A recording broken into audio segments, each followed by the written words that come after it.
Ozan. At ayağı külük, ozan dili çevik olur derler.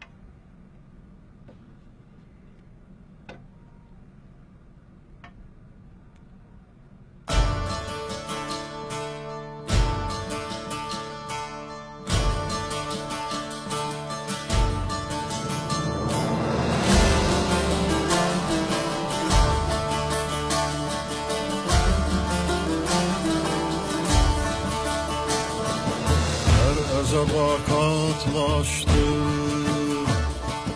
atlanıp dağlar aştı,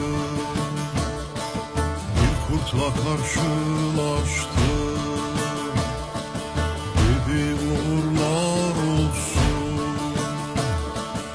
Allah Türk'e yar olsun, dedi uğurlar olsun, Allah Türk'e yar olsun. Yar oldu yollar bana, söyledi diller bana, duran eller var olsun, düşmanları kahrolsun, Allah Türk'e yar olsun, duran eller var.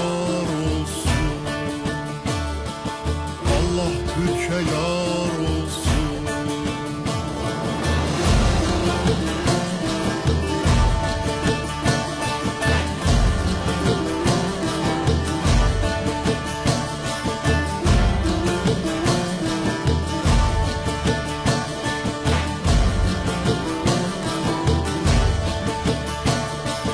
Ben kurtlarla ulaştım,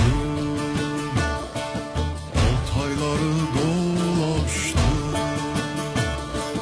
vatanımla bağlaştım, dedi uğurlar olsun, Allah Türk'e yar olsun, dedi uğurlar olsun,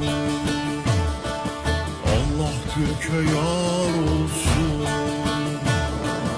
Yar oldu yollar bana, söyledi diller bana, duran eller var olsun, düşmanları kahrolsun, Allah Türk'e yar olsun, duran eller var olsun, Allah Türk'e yar olsun.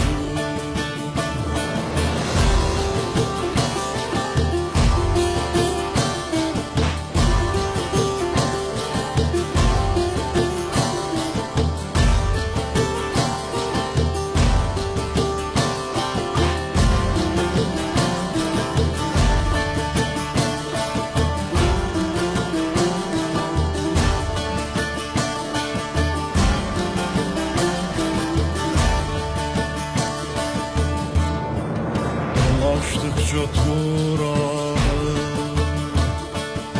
andım Bilge Kağan'ı, gördüm Oğuz Atan'ı, dedi uğurlar olsun, Allah Türk'e yar olsun, dedi uğurlar olsun,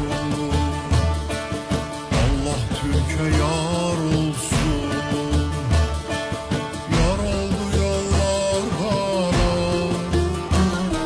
söyledi diller bana, duran eller var olsun, düşmanları kahrolsun, Allah Türk'e yar olsun, duran eller var olsun, Allah Türk'e yar olsun, duran eller var olsun, Allah Türk'e yar olsun. Eyvallah Ozan. Ağzına sağlık. Var olun beyim.